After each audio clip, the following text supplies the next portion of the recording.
Hello, friends. Welcome back to DIYs with Sonia, your go to spot for creating high end designer inspired seasonal decor without the high end price tag.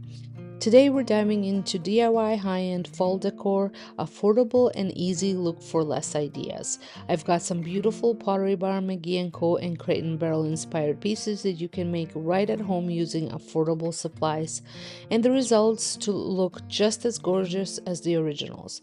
Whether you're decorating for cozy evenings, fall gatherings, or just want to refresh your space, these DIYs will give you that designer look for way less. So grab your coffee, settle in, and let's start creating. And if you love budget-friendly seasonal decorating ideas, make sure to hit that subscribe button so you don't miss a thing.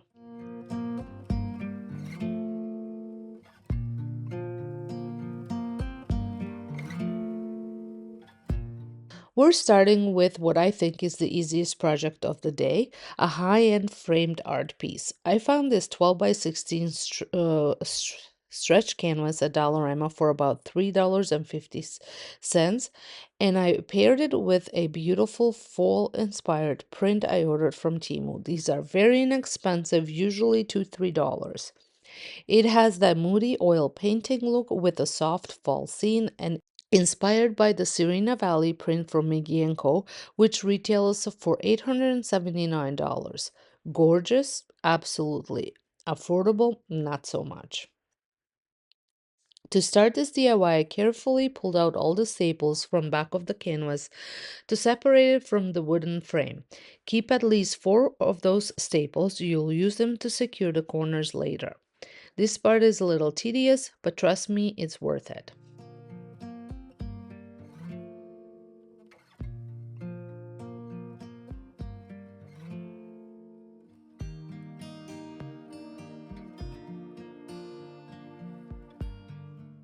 If you have a staple removal, it'll save your hands a lot of work. Also, try to avoid bending the frame as you go. Use the safe staples to secure the corners so they don't pop apart. A dab of wood glue or hot glue in each joint will give it extra strength as well. And also, use a hammer, not the back of the knife, to do this part.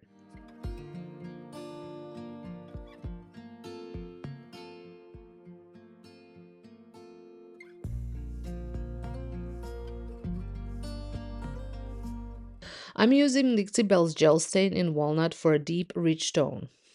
I applied it with you can apply this with the cloth or a brush. I did it with a cloth, and I let it sit for a few minutes, then wipe off the excess.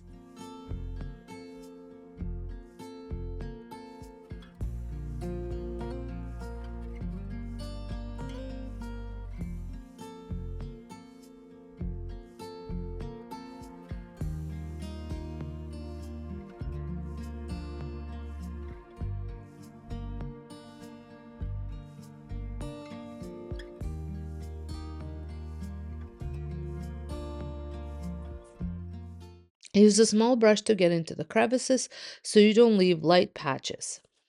You can also do a paint wash if you don't have stain. Mix paint with a bit of water and brush it on us for a similar effect.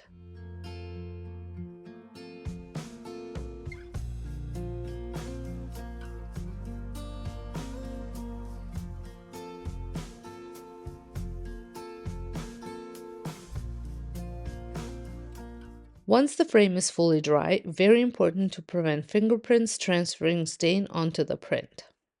Hot glue your artwork to the back. Keep your edges tight so the print doesn't curl. If you get any glue seepage, gently scrape it away while it's still warm.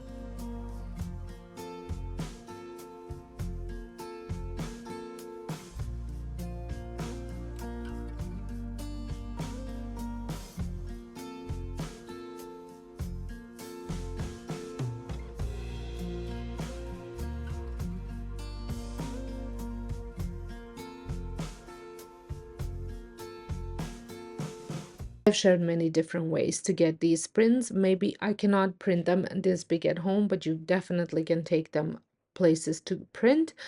But if you are looking just for like an 8 by 10 print, there's a ton of them free, or you can buy also prints that you can print at home on Etsy.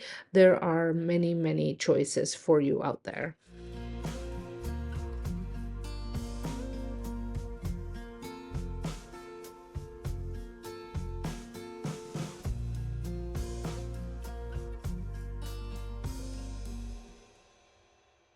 And here it is, a high-end look for under $10. I've already styled this in my home and love how it adds that designer touch. And if you want to see how I did that, make sure you head on over to my home channel. Link is in the description box.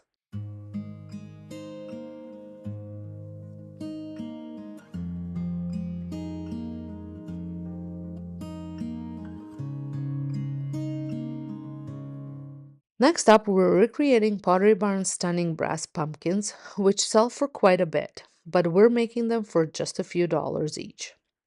I grabbed several pumpkins from Dollarama. One of those pumpkins I had on hand, so the ones from Dollarama were foam, and the one that I had on hand was made out of clay. I spray painted these first, and I used antique brass as well as black spray paint. I started with an antique spray paint first and then gave them a very light spritz of black spray paint to add the depth. You want to spray in short bursts rather than long sweeps. It helps create that aged metal look.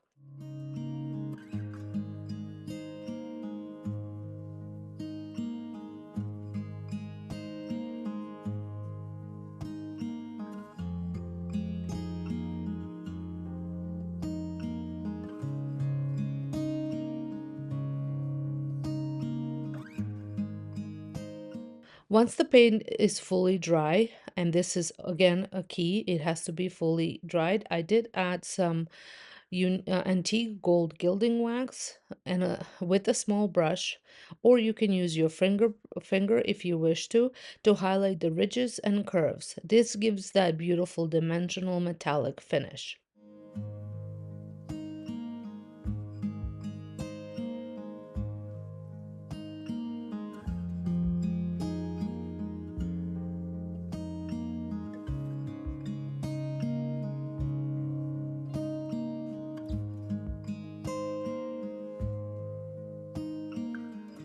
And just like that, high-end brass pumpkins for fractions of the price. These look stunning grouped together on a console or as a centerpiece. If you're loving these high-end look for less, now's the perfect time to hit that subscribe button and tap the like. It's free, it helps the channel, and it lets me know to keep bringing you more gorgeous budget-friendly DIYs. These maple leaf cutouts from Dollarama cost about $2 each and immediately reminded me of the Pottery Barn's marble leaf coasters. To start this project, I took off the tassel and the beads. You want to save this for a different project, the tassel and the beads. I think these are such a pretty decor with the tassels, but without them, they look even better. And I love the detailing of the leaf. I coated the leaves in a creamy chalk paint. I used Dixie Belle's Ecru, and make sure to get into all the grooves and paint the backs too.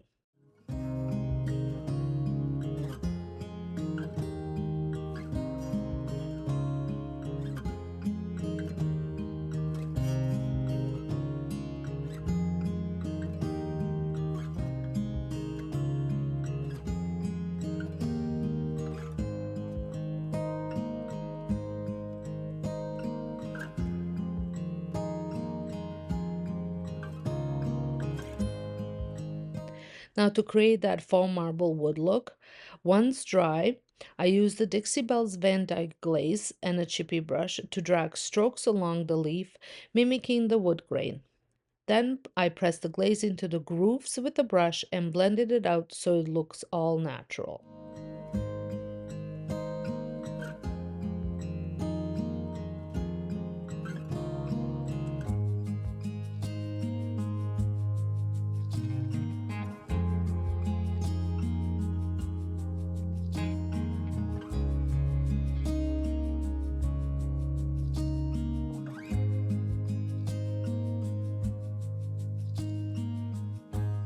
If you want them more marble than wood, skip the heavy glaze and instead do soft gray veining with a fine brush.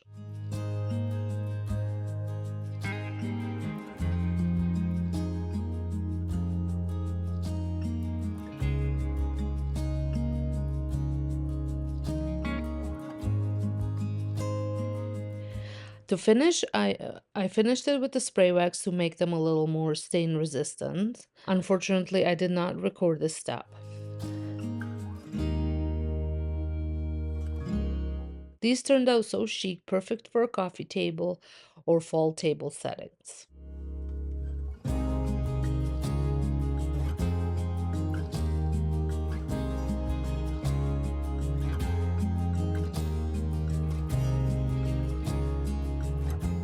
For the last project, I wanted to recreate Crate and Barrel's gorgeous crabapple branches without the heavy price tag. I had several old forsythia stems that weren't looking great, so I removed all the flowers. Then I took farm mini apples stems from Dollar Tree. I'm not sure if these are apples or pomegranates or some sort of a berry, and if you see, they're kind of with the short stems. So I took those apart and started attaching them to the longer branches, just popping them into little spots that the flowers were in.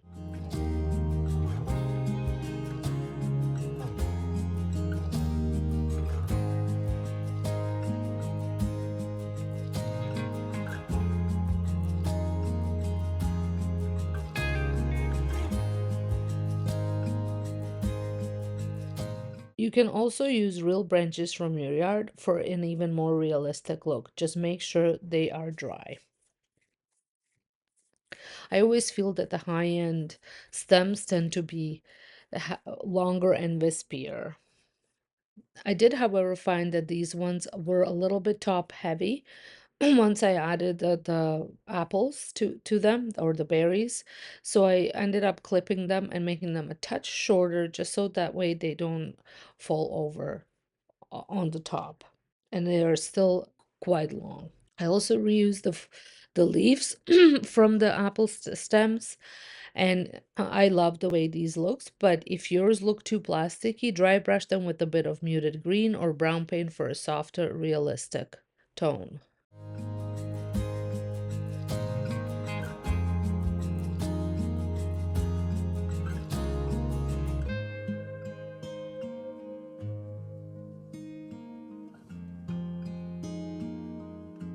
These look beautiful as a standalone statement in a tall vase or mixed into a large fall arrangement.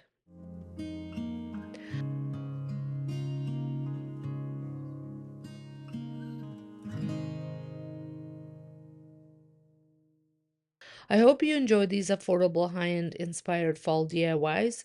Let me know in the comments which project was your favorite or if you like me and love them all. Don't forget to hit the like button, subscribe if you haven't already, and share this video with a friend who loves decorating on a budget. Thanks so much for watching, and I'll see you in the next one.